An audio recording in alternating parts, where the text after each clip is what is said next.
The cargo hold was dark, airless, and smelled of rust and fear.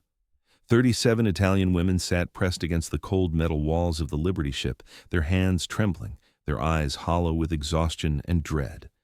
They had been at sea for 11 days, and with each passing hour, the whispers grew darker. "We will never see Italy again. They will throw us overboard. The Americans show no mercy to fascists." Maria Benedetti, 23 years old, former clerk at a blackshirt headquarters in Milan, clutched her rosary so tightly the beads left marks in her palm. She had prayed more in these 11 days than in her entire life. Her lips moved in silent recitation, but her mind was elsewhere, trapped in a loop of terrible imaginings. She had heard the stories. Everyone had. American soldiers were said to be ruthless with enemy women. The propaganda posters had shown it clearly.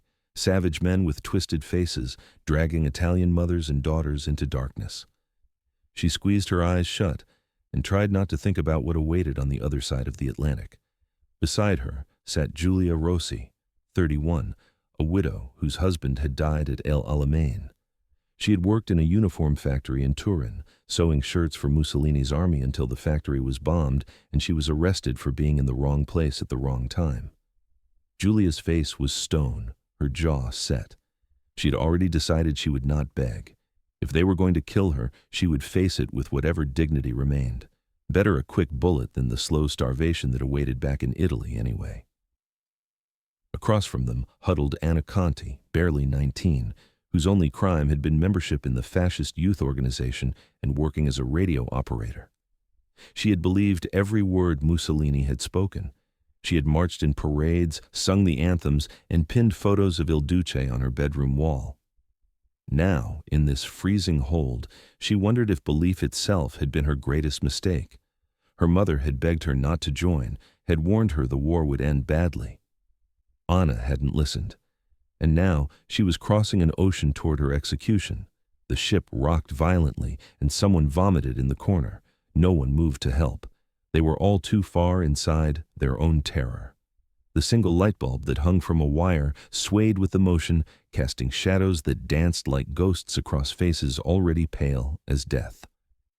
An older woman, Lucia, perhaps 50, began to sob quietly. She had grandchildren back in Naples. She would never see them again. She knew it with a certainty that felt like iron in her chest. The women had been captured at different times, in different places, under different circumstances. Some had been taken when Italy officially switched sides in September of 1943, that chaotic moment when the country split in two and former allies became enemies overnight. Others had been arrested later, accused of collaboration with the German forces that occupied the North. A few had been genuine believers in Mussolini's vision, true fascists who had worked in administrative roles or propaganda offices. Most, however, were just ordinary women caught in the machinery of war. Secretaries, factory workers, nurses, radio operators, women whose only crime was being in uniform or in the wrong building when the Allies came through.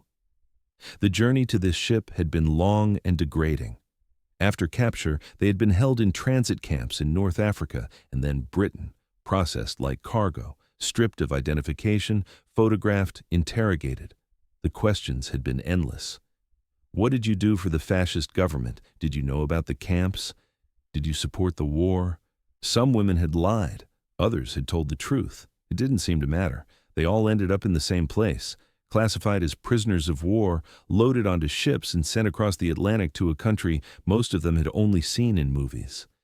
During the voyage, the rumors had multiplied like bacteria in a wound. One woman claimed she had overheard a guard saying they were being taken to a remote island where they would be left to starve. Another whispered that American factories needed slave labor and that Italian women would be worked to death in mines or chemical plants. A third insisted they were being transported to a military tribunal where they would be tried and hanged as war criminals. The stories fed on each other, growing more grotesque with each retelling until the entire hold was thick with panic barely contained. Maria had tried to sleep, but nightmares came instead. In her dreams, she stood before a line of American soldiers with rifles. She tried to run, but her legs wouldn't move. She tried to scream, but no sound came. The rifles fired, and she woke gasping, her heart hammering so hard it hurt. Around her, Other women whimpered in their sleep or lay wide-eyed, staring at nothing. They had been told almost nothing by their captors. The British guards who had loaded them onto the ship had been curt and efficient, offering no explanations, no reassurances. When Maria had asked in broken English where they were going, the guard had simply said, "America." That was all. No details, no promises, just that single word that hung in the air like a death sentence. Italy's betrayal of the Axis had complicated everything. When Marshal Badoglio signed the armistice with the Allies in early September of 1943, the country had fractured. The South fell under Allied control. The North remained under German occupation, with Mussolini propped up as the puppet leader of the Italian Social Republic. Italians fought Italians, brothers turned against brothers, and women like Maria, Giulia, and Anna found themselves reclassified from allies to enemies in the span of a single night. The fascist regime had spent 2 decades building an image of strength, unity, and destiny. Mussolini had promised a new Roman Empire, a return to Italy's ancient glory. The propaganda had been everywhere. Posters showing strong-jawed soldiers and proud mothers raising children for the state. Radio broadcasts declaring Italy's inevitable victory. Films depicting the decadence and weakness of the democracies, especially America, that land of gangsters and moral decay where money ruled and honor died. Maria had believed much of it, or at least wanted to believe. The alternative was too frightening. If Mussolini was wrong, if the war was lost, then what had all the sacrifice been for? Her brother had died on the Russian front. Her father had given everything to the party. To doubt now felt like betraying their memory. But doubt had crept in anyway, slowly, like water through a cracked dam. And now, crossing the Atlantic in chains, doubt had transformed into certainty. They had been lied to, and the price of that lie was about to be paid in full. The propaganda about America had been particularly vicious. Italians had been told that Americans were a mongrel race, weak and soft, corrupted by jazz music and Hollywood decadence. They had no culture, no history, no honor. They fought only for profit, not for ideals. And their treatment of prisoners, the propaganda claimed, was barbaric. Stories circulated of torture chambers, of prisoners used for medical experiments, of mass executions disguised as accidents. Whether anyone in the regime actually believed these stories was irrelevant. What mattered was that the Italian people believed them, and the women in this cargo hold certainly did. Giulia had heard from another prisoner that the Americans were still angry about Italian submarines sinking their ships early in the war. Revenge, she whispered to Maria one night, would be brutal and swift. They wouldn't waste time on trials.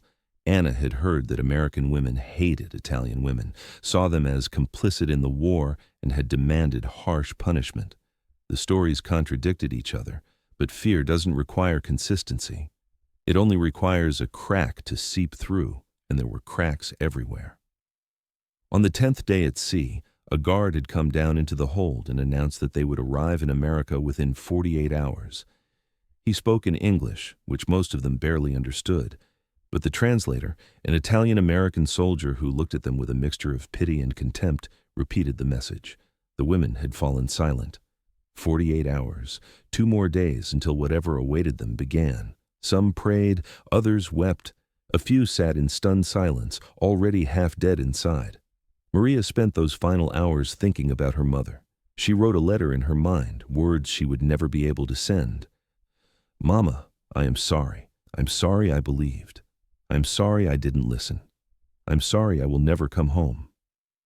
She imagined her mother receiving news of her death, imagined her collapsing in the kitchen, the letter falling from her hands. The image was so vivid it felt like a memory rather than a fantasy. She pressed her face against the cold metal wall and let the tears come silently. Giulia, by contrast, had gone numb. She felt nothing. No fear, no hope, no regret, just a vast emptiness where emotions used to be. She had already died once when the telegram arrived about her husband.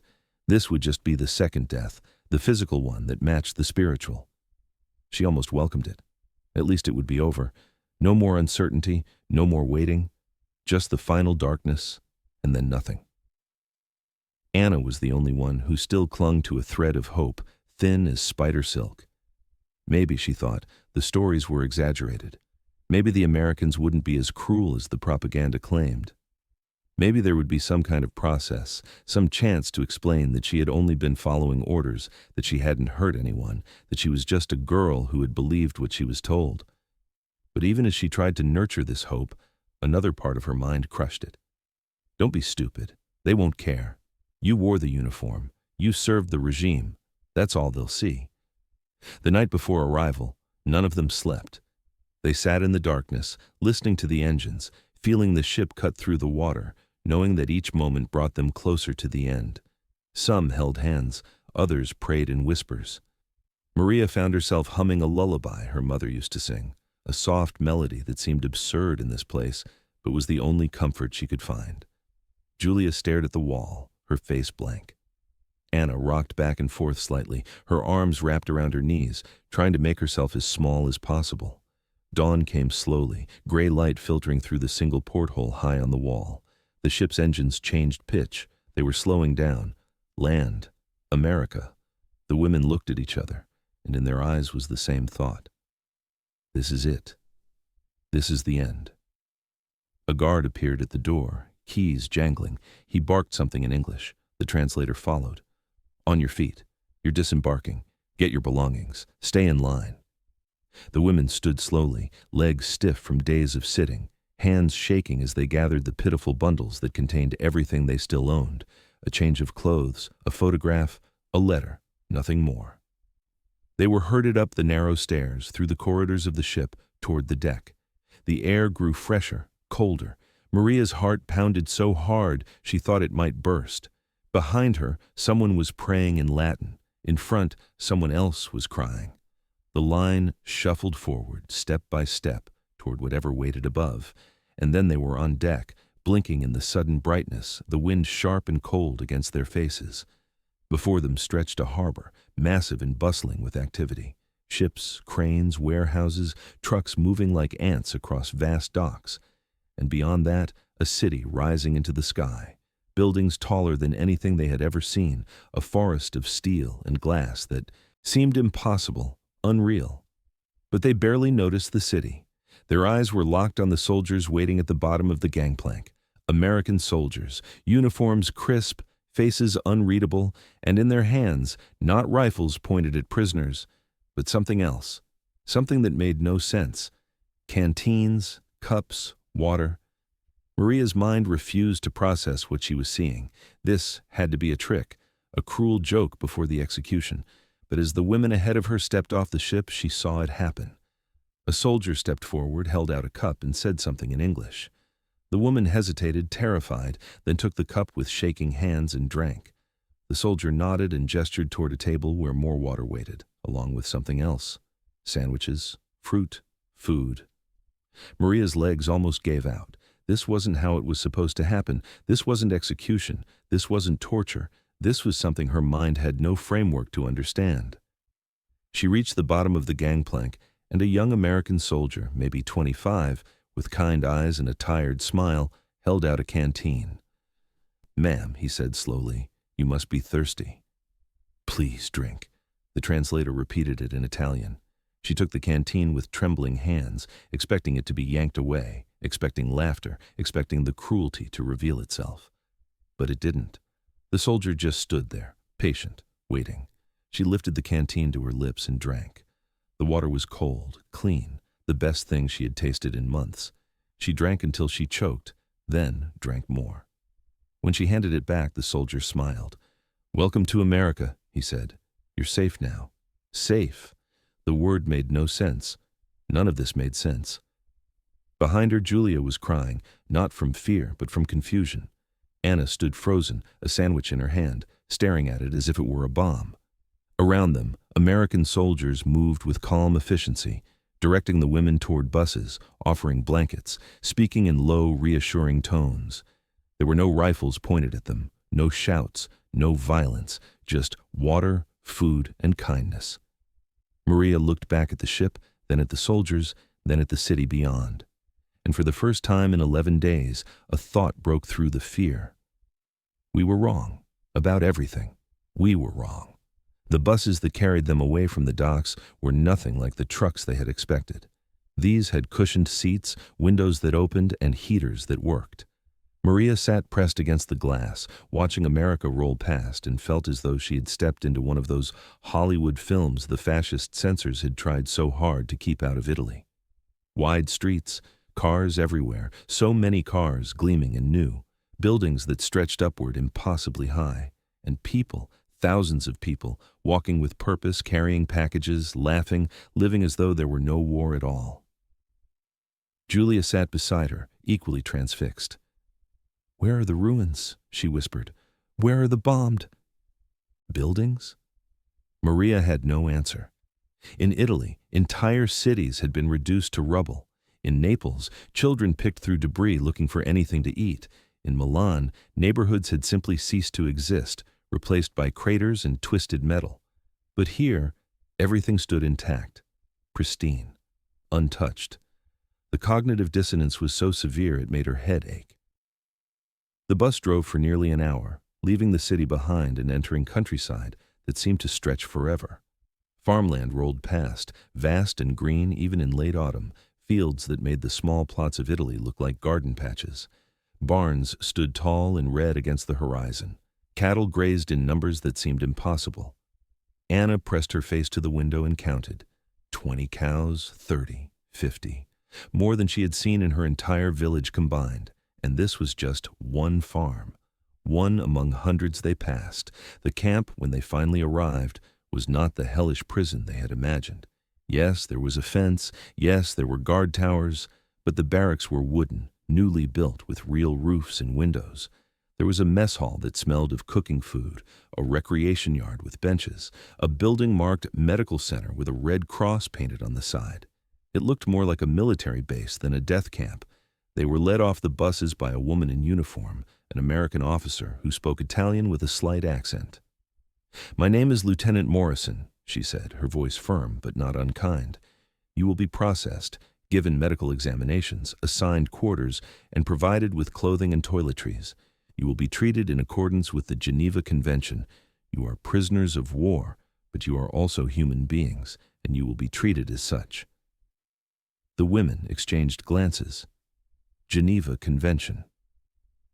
They had heard the phrase, but never quite believed it applied to them. Certainly not after the stories they had been told. Anna raised a trembling hand. Lieutenant Morrison nodded. "Yes? What will happen to us?" Anna's voice was barely a whisper. "Will we be put on trial?" Lieutenant Morrison's expression softened slightly. "You will work.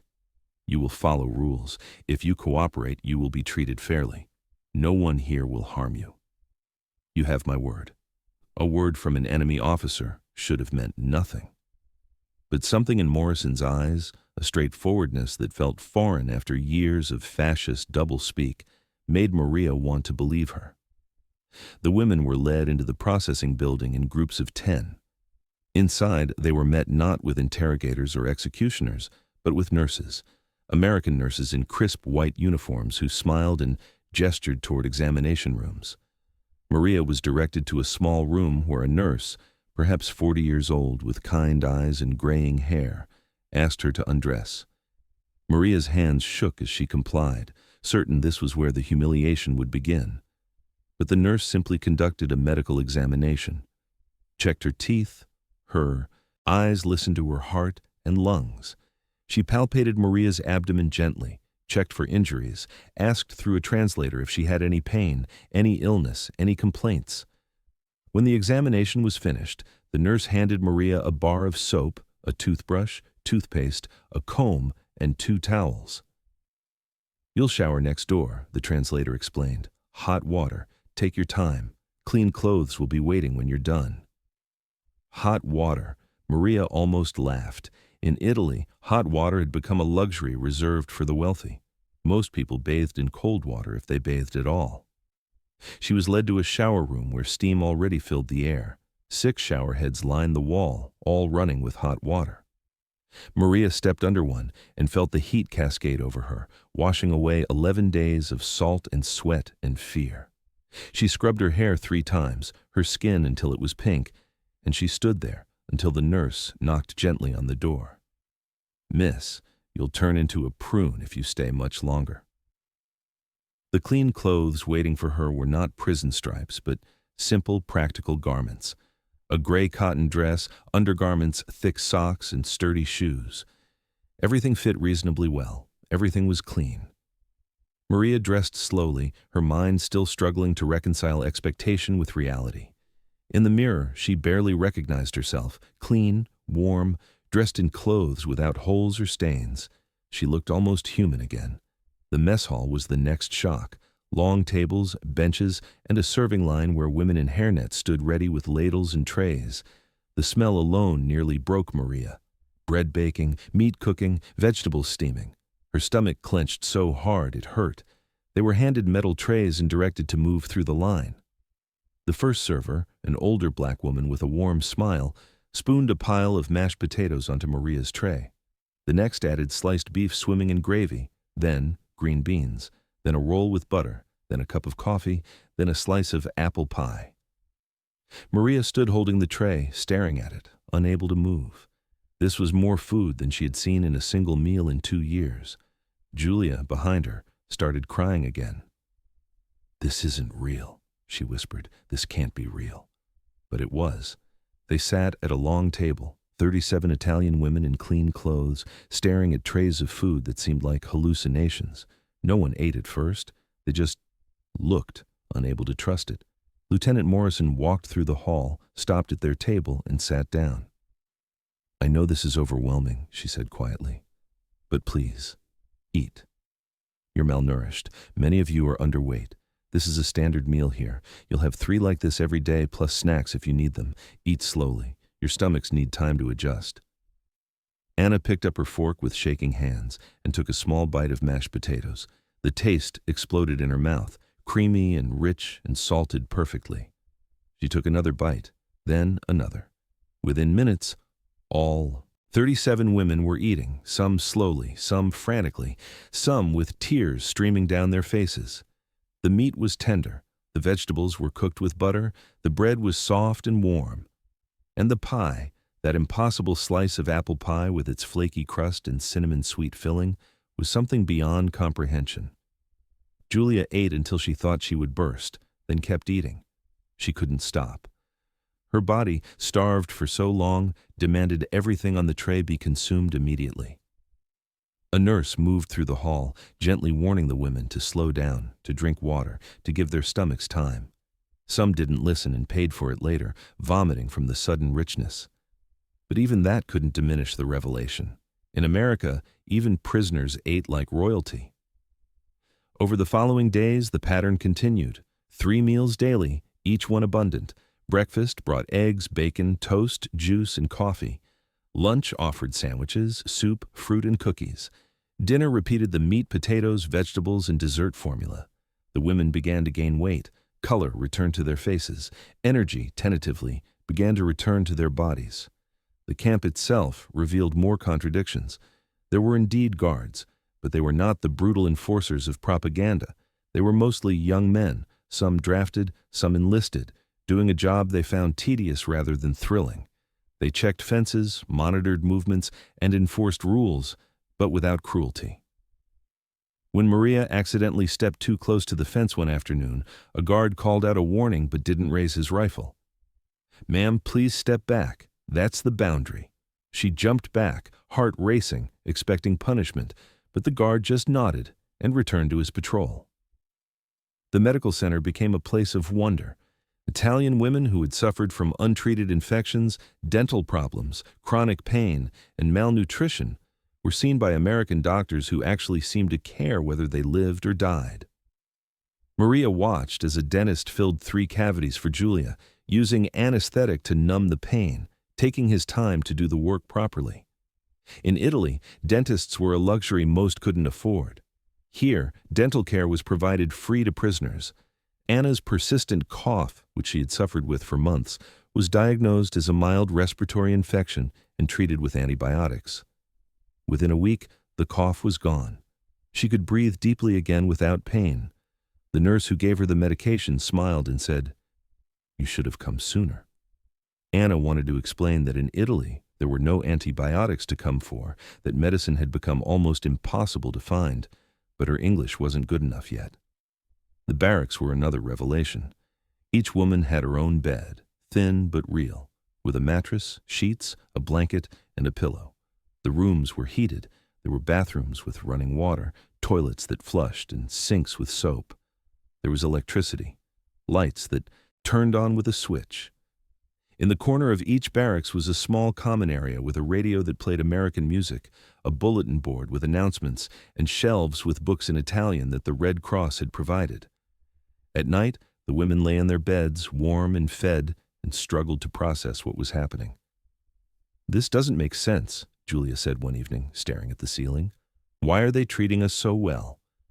We were their enemies. Maria had been thinking the same thing. The propaganda had promised brutality, starvation, torture. Instead, they had comfort, food, and medical care. Either the propaganda had been lies, or this kindness was part of some larger, more sinister plan they couldn't yet see. But as days turned into weeks, no sinister plan revealed itself. The routine was simple. Wake at 7, breakfast at 8, work assignments from 9 until 4 with a lunch break, dinner at 5, free time until lights out at 10. The work itself varied.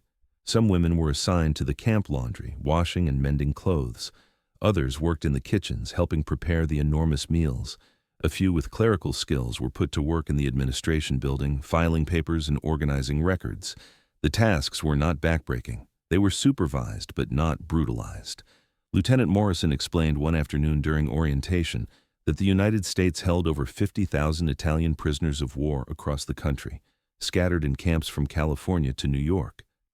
Most were men, captured in North Africa and Sicily, but several thousand were women, arrested for their roles in the fascist administrative apparatus or caught in the chaos of Italy's surrender. The women's camps were fewer and smaller, often attached to larger facilities but segregated for practical and moral reasons.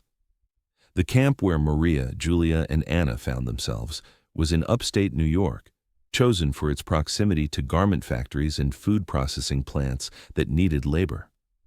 Other camps were located in the Midwest, where agricultural work dominated, or in the South, where textile mills had lost workers to the draft. The locations were strategic.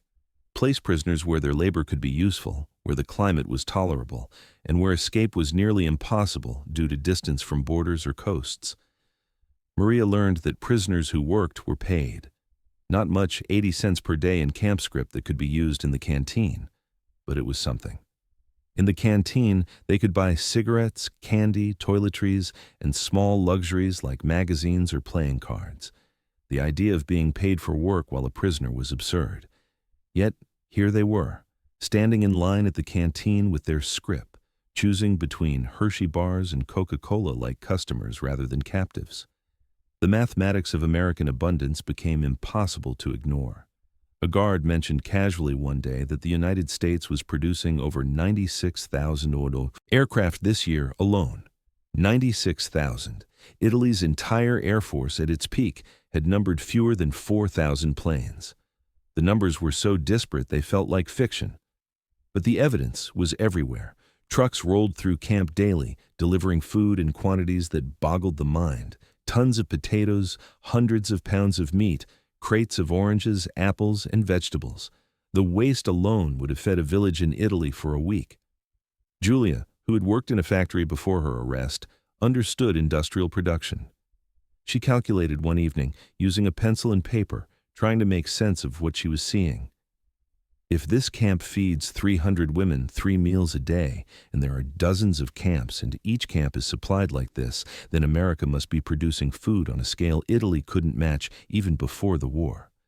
And that's just food. The clothing, the medicine, the fuel for trucks and generators, all of it came from somewhere. All of it was made, transported, distributed without apparent strain. Anna asked a guard one day, in halting English, whether America was running out of supplies. The guard laughed, not mockingly but with genuine amusement.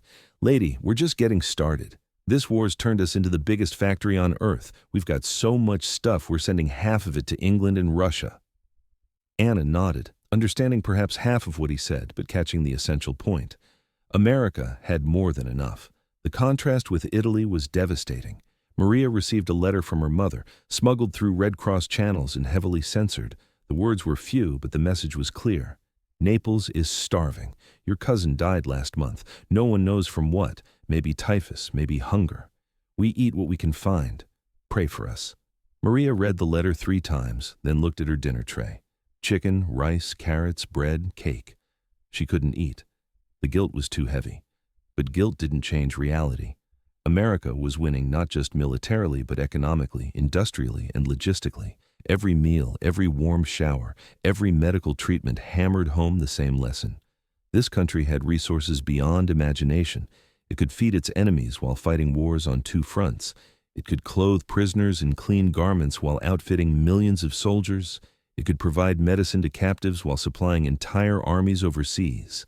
The scale of it was incomprehensible to women raised in a country where scarcity had defined daily life even before the war.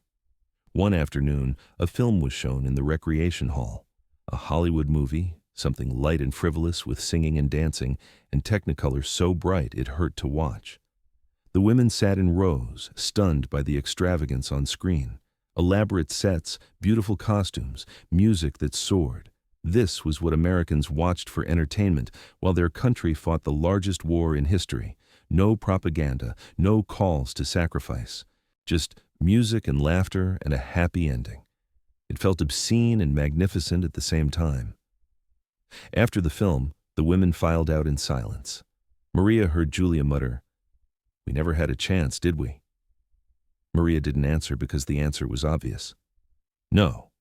Italy, with its limited industry, its poor agriculture, its dependence on imports it could no longer receive, had never stood a chance against a nation that could produce, feed, and entertain on this scale. The war had been lost before it started, but Mussolini had been too arrogant or too stupid to see it. The realization settled over the camp like a heavy blanket. The propaganda had been lies, all of it.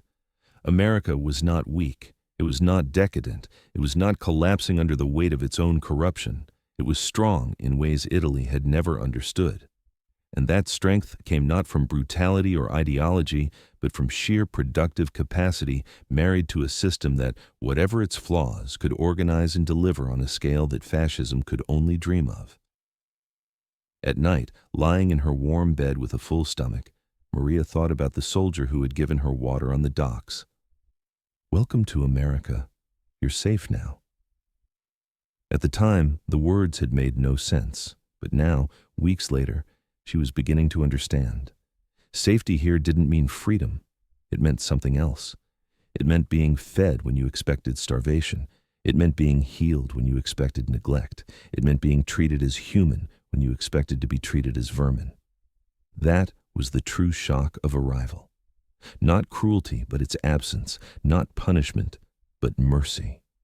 And that mercy, more than any weapon, was breaking down everything they had believed about who the enemy was and what this war had been about. The transformation began slowly, almost imperceptibly, like dawn breaking over the barracks. Within a month of arrival, the Italian women had moved beyond mere survival and into something that resembled, impossibly, a kind of life. The work assignments came as printed notices posted on the bulletin board each Monday morning. Maria found her name listed under Garment Factory, Building 7, shift beginning at 900 hours. Julia was assigned to food processing. Anna, with her clerical background, was placed in the camp administration office. The Garment Factory was a low brick building a half-mile from the main camp, accessible by a bus that ran hourly. 2 guards accompanied the workers, but they spent most of their time reading newspapers or chatting rather than looming threateningly. The factory itself was warm, well lit, and filled with the hum of sewing machines. American women worked alongside the Italian prisoners, separated only by language and legal status. The supervisor, a stern woman named Mrs. Patterson who spoke no Italian but communicated volumes through gestures and demonstrations, showed Maria to a station with an industrial sewing machine. The work was repetitive but not unbearable. Maria sewed. Shirt collars, hundreds per day. feeding fabric through the machine in an endless rhythm that became almost meditative. The American women at adjacent stations nodded politely but kept their distance at first. Maria understood. She was the enemy, or had been. Her hands had contributed to a war machine that had killed American sons and brothers. The silence was not hostile, merely cautious, a boundary waiting to be tested. That test came on the third day when Maria's machine jammed. She struggled with it for several minutes, trying to remember the training Mrs. Patterson had given, but the thread had tangled impossibly deep in the mechanism. Tears of frustration pricked her eyes. She was going to fail at this simple task and prove every stereotype about Italian incompetence correct. Then a hand reached over, gentle but sure, and the American woman from the next station leaned in. "Here, honey, let me show you." Her name was Dorothy, perhaps 35, with red hair pinned up under a scarf and a wedding ring on her finger. She spoke slowly, clearly, as though talking to a child. "This part here, you gotta lift it first, see? Then you can pull the thread out clean." Maria watched, nodded, repeated the action herself. The thread came free. The machine hummed back to life. Dorothy smiled. "There you go. You'll get the hang of it." Maria managed a whispered "thank you" in English, one of the few phrases she had learned. Dorothy patted her shoulder and returned to her own work. It was a small moment, barely worth noting, yet it cracked something open inside Maria. Kindness from an enemy, help freely given. It was disorienting and deeply moving at the same time. Over the following weeks, the boundaries softened. Dorothy began teaching Maria English during lunch breaks, pointing to objects and speaking their names slowly. Table, chair, window, sandwich. Maria repeated each word, her accent thick but her effort genuine. Other American women joined in, turning lunch into an impromptu language class. They taught her practical phrases. "Good morning. How are you?" "I need help." "Thank you very much," and less practical but more human ones. "I miss my family. This weather is terrible. Do you have children?" Maria learned that Dorothy had 2 sons, one in the Navy somewhere in the Pacific, one still in high school.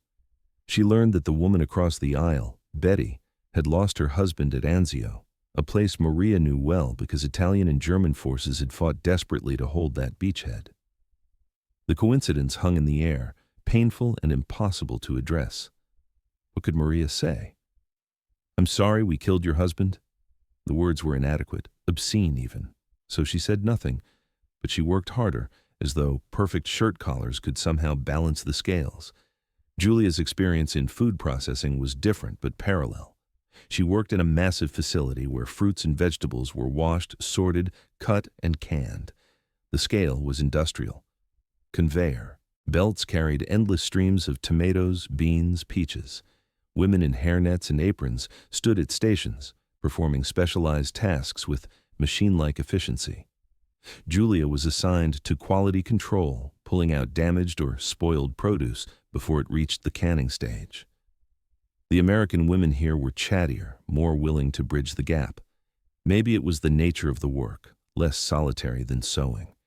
Maybe it was the fact that several of them were first- or second-generation immigrants themselves, daughters of Irish or Polish or German families who understood what it meant to be foreign.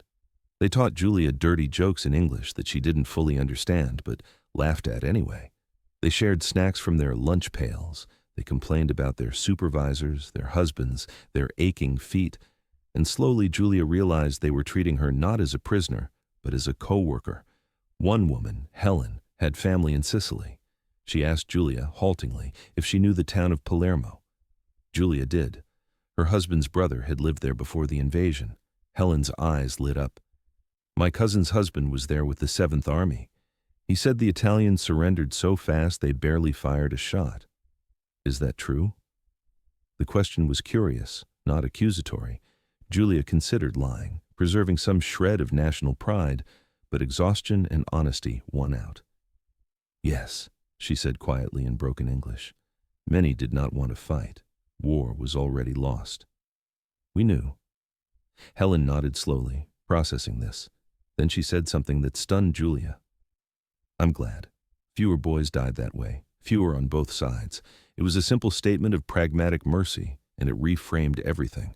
The surrender that had humiliated Italy, that had made them traitors in German eyes and cowards in their own, had saved lives, American lives, Italian lives. Maybe that mattered more than honor. Anna's clerical work in the administration office offered yet another perspective. She filed paperwork, typed reports, and maintained records under the supervision of an American sergeant named Davis, a rail-thin man from Ohio with wire-rimmed glasses and a dry sense of humor. He spoke decent Italian, having studied at university before the war, and he treated Anna with a professionalism that bordered on respect. She was competent, quick, and accurate. Her fascist past didn't matter to him as much as her present ability to alphabetize files and type without errors. Sergeant Davis gave Anna access to American newspapers during breaks.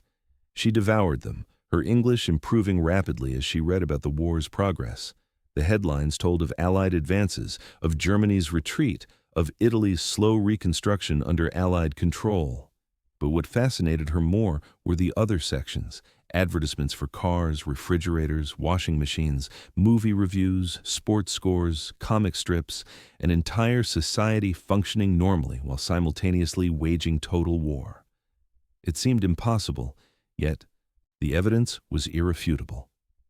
One afternoon, Anna asked Sergeant Davis how America could afford all this: the camps, the food, the guards, everything. Davis leaned back in his chair and considered the question. "We're a rich country," he said simply. "A lot of land, a lot of people, good at making things. And we're not being bombed flat like Europe. All our factories are running full speed, making tanks and planes and ships, sure, but also making everything else. We don't have to choose between war and living. We can do both." It was said without arrogance, just a statement of fact. But to Anna, who had grown up in a country where choosing between bread and bullets was a daily reality, the idea was revolutionary. America wasn't winning because of superior ideology or racial destiny or historical inevitability, all the things fascist propaganda had claimed for Italy. It was winning because it had more resources and knew how to use them efficiently. The lesson was humbling and irrefutable. The cultural exchanges extended beyond work. The camp organized English classes twice a week, taught by a volunteer teacher from the nearby town, an elderly woman named Mrs. Fletcher, who had taught high school for 40 years. She was patient, encouraging, and refused to treat the Italian women as criminals. "You're students now," she said firmly on the first day. "In my classroom, your past doesn't matter. Only your effort." They learned grammar, vocabulary, pronunciation. They read simple stories aloud, stumbling over unfamiliar sounds. They practiced conversations, role-playing scenarios like shopping at a store or asking for directions. Mrs. Fletcher corrected gently, praised generously, and slowly the women's English improved from halting fragments to functional sentences. Language became a bridge to understanding, and understanding became a bridge to something more complicated than enmity. Music was another unexpected gift. The camp had a recreation hall where a radio played American stations. At first, the Italian women found the music strange, almost scandalous. Jazz with its improvisational rhythms, swing with its exuberant energy, blues with its raw emotion. It was so different from the opera and folk songs of home. But music has a way of bypassing the rational mind and speaking directly to the heart. Soon, they were humming along, tapping their feet, even attempting to dance when the guards weren't looking too closely. One evening, a group of American soldiers stationed nearby visited the camp to perform a concert. They played guitars, a trumpet, a saxophone. They sang songs Maria had heard on the radio. "Sentimental Journey," "I'll Be Seeing You," "Boogie Woogie Bugle Boy." The Italian women sat in rows, clapping along, and for those 2 hours the war felt very far away. Afterward, the soldiers mingled briefly, chatting through translators, sharing cigarettes, laughing at jokes that didn't quite translate. One young soldier, barely 20, told Maria his family came from Naples. "My grandfather left in 1905. I've never been, but he always talked about it. Is it beautiful?" Maria thought of Naples as she had last seen it, bombed, starving, broken. She thought of what it had been before the war, the bay, the hills, Vesuvius watching over everything. "Yes," she said quietly, "it is beautiful." Or it was. Someday maybe it will be again. The soldier nodded, his eyes sad. I hope so. I'd like to see it. The moment was brief, but it planted a seed. This American boy with Neapolitan blood, fighting against the land his grandfather loved. The war had twisted everything into impossible knots, but underneath, people were still just people. Letters home became a complicated ritual. The women were allowed to write once a month, each letter carefully censored before mailing. Maria struggled with what to say. How could she explain this place to her mother, who was scrounging for food in a ruined city? Dear Mama, I am healthy and safe. The Americans feed us well. We work, but are not mistreated. I have gained weight and my cough is gone. Please do not worry about me. The reply, when it came weeks later, was disbelieving. Maria, are you lying to spare my feelings? Or are the Americans forcing you to write this? Tell me the truth. Are you truly safe? Maria's second letter tried harder. Mama, I swear on Papa's grave, I am telling the truth. We have 3 meals every day. There is a doctor if we are sick. I work in a factory with American women who are kind to me. This is not what we were told America would be. Everything we believed was wrong. Other women wrote similar letters. Julia told her sister that she ate meat almost every day. Anna wrote to her mother describing the movies, the music, the English classes. The responses were uniformly skeptical. Families in Italy, enduring occupation, starvation, and constant fear, could not reconcile their daughters' descriptions with their understanding of reality. Some accused the women of collaboration, of lying to protect their captors. Others simply refused to believe, writing back to say the letters must be propaganda forced by Americans. This disbelief created a painful isolation. The women were living a truth their families couldn't accept. Julia stopped writing after her sister sent a bitter response accusing her of forgetting her suffering countrymen. The guilt was crushing. How could she enjoy a full stomach when her sister ate potato peels? How could she laugh at a movie when her niece shivered in an unheated apartment? The privileges of captivity felt like betrayals of those still free but suffering. Yet despite the guilt, life in the camp continued its strange rhythm. The Red Cross arranged for a Catholic priest to visit twice monthly, hearing confessions and conducting Mass in a corner of the recreation hall, converted into a temporary chapel. For the women, these services were a lifeline to home, to continuity, to something familiar. In a world turned upside down, they sang hymns in Italian, recited prayers in Latin, received communion, and felt, briefly, connected to the faith that had defined their lives before the war. Father O'Brien, the priest, was Irish-American, but he spoke Italian beautifully and understood the women's confusion. He told them that mercy was not weakness, that accepting kindness from former enemies was not betrayal, that surviving with dignity was not the same as forgetting those who suffered. His words offered permission to be human, to accept the contradictions of their situation without drowning in guilt. The camp also offered practical skill building. Women could take courses in typing, basic bookkeeping, advanced sewing techniques, even rudimentary mechanical repair. The idea was pragmatic, preparing them for repatriation and the need to rebuild lives in a devastated Italy. But it also communicated something more subtle. You have value, you have potential, you are worth investing in. For women who had been told by fascist ideology that their primary value was producing children for the state, this was quietly revolutionary. Maria took a typing course and discovered she was fast and accurate. Julia learned bookkeeping and found she had a head for numbers. Anna, already skilled clerical, took an advanced course in office management. These were skills that would serve them after the war, skills that represented possibility rather than mere survival. They were being given tools to build futures, even as the present remained defined by barbed wire and guard towers. Friendships formed, strange and unlikely. Maria and Dorothy began eating lunch together regularly, their conversations a mix of broken English, hand gestures, and laughter. Dorothy showed Maria photographs of her sons. Maria shared a picture of her family before the war, everyone smiling, everyone together, everyone still alive. Dorothy squeezed her hand. War's a bastard, isn't it? Maria nodded.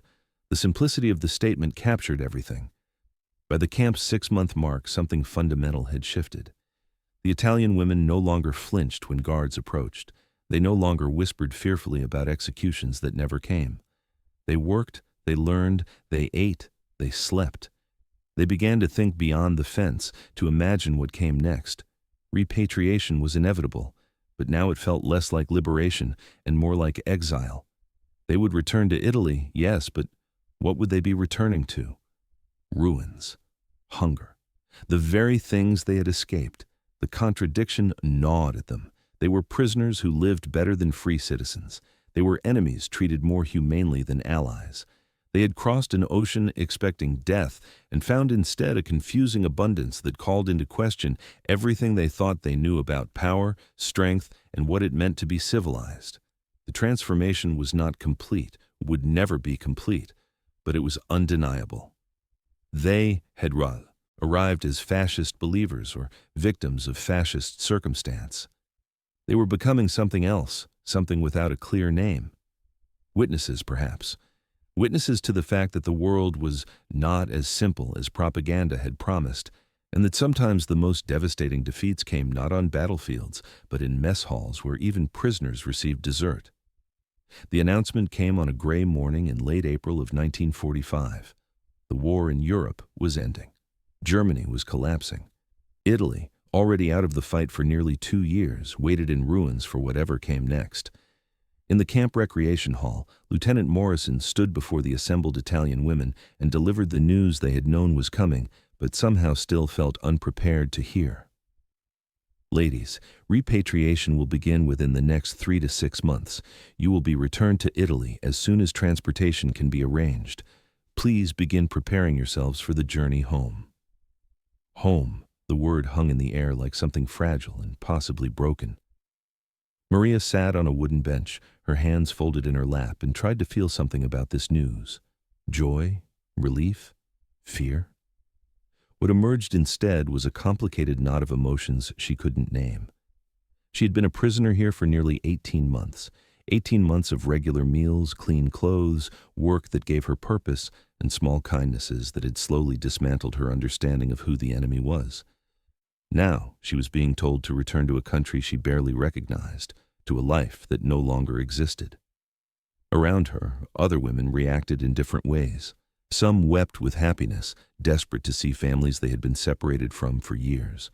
Others sat in stunned silence, their faces blank with shock. A few, Maria noticed, looked genuinely distressed, as though the prospect of leaving this camp was more frightening than the prospect of staying. Julia leaned close and whispered, "What are we going back to?" Maria had no answer because the question was too enormous, too frightening to confront directly. In the weeks that followed, preparations for repatriation consumed the camp. The women were given medical examinations to ensure they were healthy enough to travel. They were issued travel documents, identification papers, and instructions for what would happen upon arrival in Italy. Red Cross representatives came to explain the process. You will be processed through a facility in Naples or Genoa. From there, you will be released to return to your homes, provided they still exist. If your home has been destroyed, temporary housing will be arranged. You will receive a small stipend to help with initial expenses. The clinical language couldn't hide the reality beneath.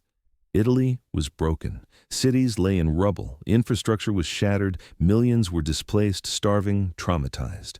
The women would be returning not to the country they had left, but to something unrecognizable. And they would be returning as former prisoners of war, a status that carried stigma and suspicion. Had they collaborated? Had they been comfortable while others suffered? The questions would follow them. Anna spent long hours in the camp library reading everything she could find about Italy's current state. The reports were devastating. Naples had suffered catastrophic damage from bombing and street fighting. Milan's industrial capacity was destroyed. Rome survived relatively intact, but was overwhelmed with refugees. Agriculture had collapsed in many regions. Malaria had returned to areas where it had been eradicated. Typhus, tuberculosis, and malnutrition were epidemic. The numbers were clinical, but their implications were human and horrible. The contrast with America became even more stark during those final months. The camp continued to function with the same abundance it always had. 3 meals daily, clean water, medical care. Meanwhile, the women read reports of children in Italy begging for scraps, of families burning furniture for heat, of black markets where a single egg cost a day's wages.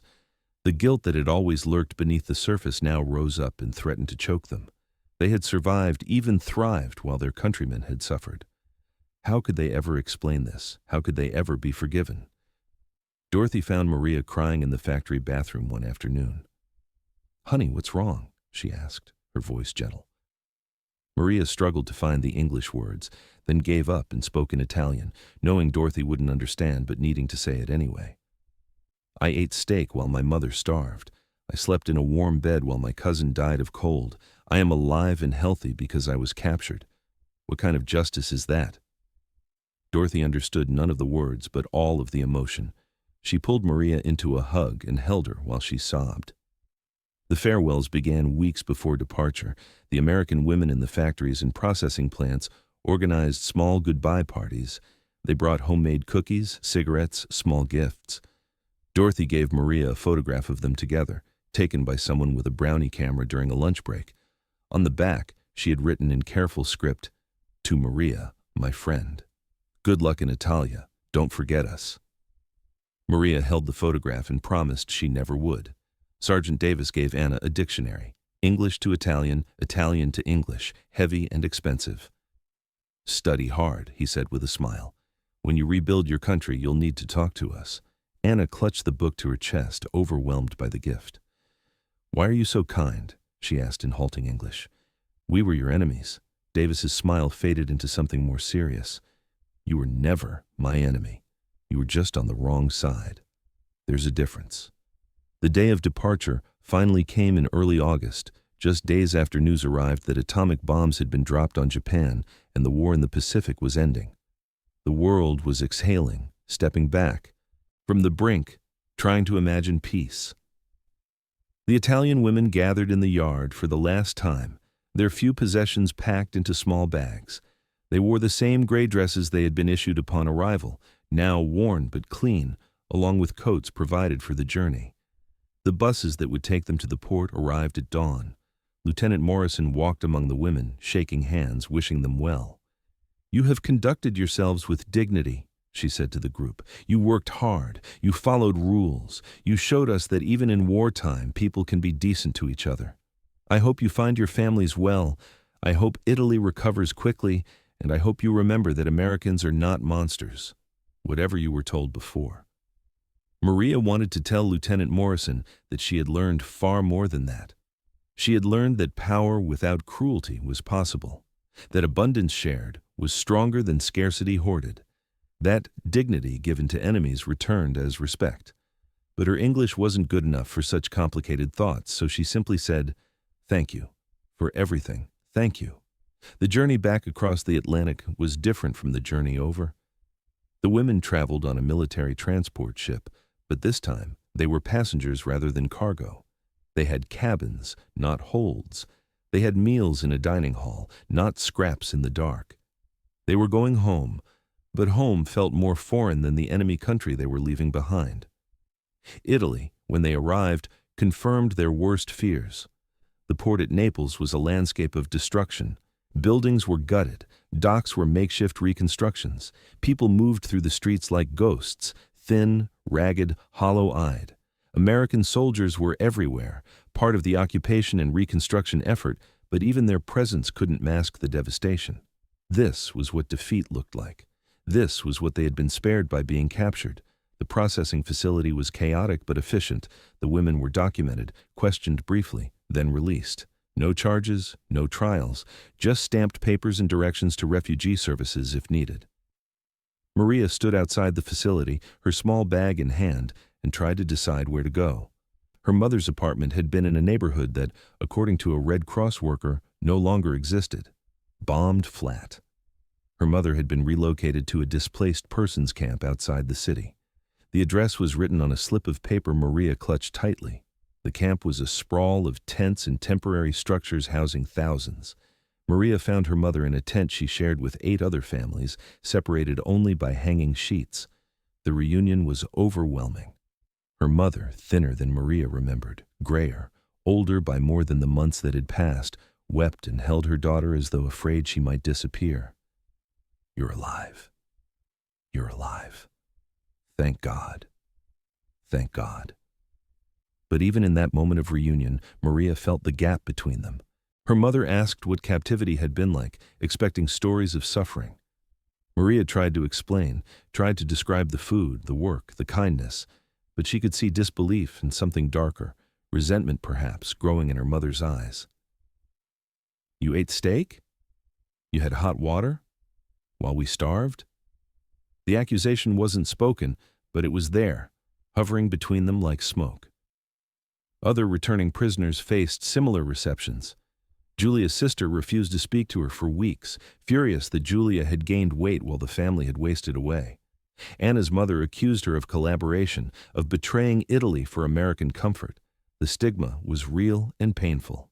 The women who had survived captivity in America found themselves almost punished for that survival by those who had endured the war at home. Yet slowly, grudgingly, their testimonies began to reshape perceptions. As Italy struggled to rebuild, as American aid began flowing in through what would become the Marshall Plan, the stories these women told became valuable. They spoke of American abundance not as propaganda, but as witnessed fact.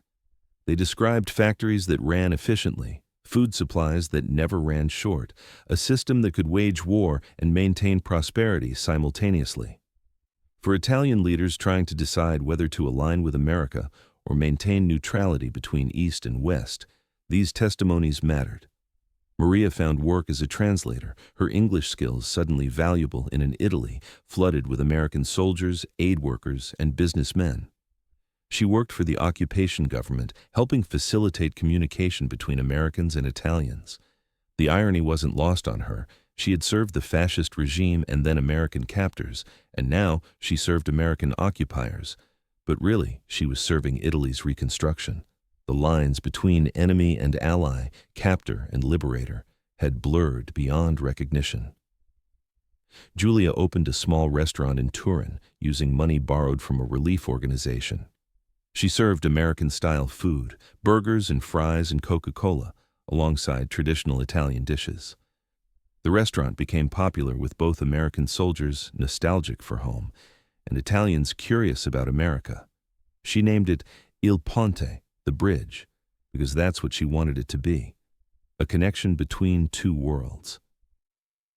Anna became a teacher, using the skills she had learned in the camp to educate young Italians about democracy, about systems of government, about the importance of free speech and rule of law. She was careful, knowing that her fascist past made her suspect, but she had something her students didn't. She had seen with her own eyes that another way was possible. She had lived in a country where power was checked, where wealth was widespread, where even enemies were treated with basic human dignity. She wanted that for Italy. The statistics told a broader story. Of the approximately 50,000 Italian prisoners of war held in America, fewer than 1% died in captivity, a survival rate unprecedented in the history of warfare. Most returned home between 1945 and 1946, carrying with them stories that complicated Italy's understanding of the war and its aftermath. These men and women became informal ambassadors, their testimonies shaping public opinion in ways diplomacy alone could not. When the Marshall Plan was announced in 1947, offering billions of dollars to rebuild Europe, Italy's acceptance was influenced in part by these returned prisoners. They vouched for American intentions. They explained that American generosity wasn't naivete, but strategy, an investment in future allies. They helped overcome suspicion and pride, arguing that accepting help wasn't surrender, but pragmatism. Italy received approximately $1.4 billion in Marshall Plan aid, money that helped fuel the Italian economic miracle of the 1950s and 60s. Thousands of former prisoners eventually immigrated to America.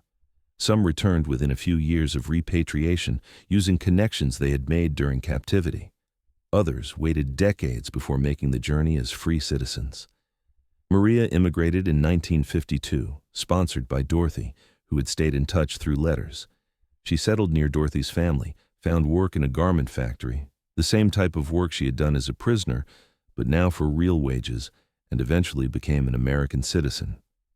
She never forgot where she came from, but she also never regretted where she ended up. Julia stayed in Italy, but maintained friendships with several American women she had worked with during captivity. They corresponded for decades, visited when possible, and created a small network of women who had found common ground across the chasm of war. When Julia's daughter wanted to study in America in the 1970s, one of those American friends helped arrange it. The bridge held. Anna remained in Italy her entire life, teaching and writing about her experiences. In her 80s, she published a memoir titled From Prisoner to Witness, describing her journey from fascist believer to democratic advocate. The book was controversial. Some praised her honesty, others condemned her for what they saw as justifying American imperialism. But it sold well and sparked conversations about memory, responsibility, and the complexity of history. The personal transformations these women underwent were mirrored in Italy's national transformation.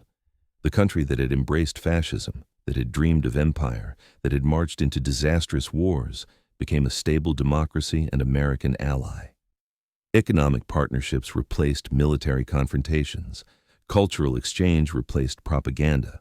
The children and grandchildren of fascists studied at American universities, worked for American companies, consumed American culture. The shift was neither complete nor uncomplicated, but it was real. Historians debate the impact of POW experiences on this transformation. Some argue the numbers were too small to matter. 50,000 prisoners out of a population of 45 million couldn't have changed national consciousness. Others point out that those 50,000 were disproportionately influential. They included military personnel, administrators, educated urbanites, people who went on to positions of influence in post-war Italy. Their testimonies reached far beyond their immediate circles. What is undeniable is that the American decision to treat Italian prisoners humanely had consequences that extended far beyond the camps. Every prisoner who returned home healthy carried proof that American power came wrapped in something other than brutality. Every letter describing abundant meals challenged propaganda about American weakness. Every story of kindness from guards created cognitive dissonance that fractured old certainties. The camps became laboratories of soft power, proving that humanity could be strategic. Maria, in her 90s, gave an interview for an oral history project documenting POW experiences. The interviewer asked what she remembered most about captivity. She thought for a long moment, her mind sorting through decades of memories.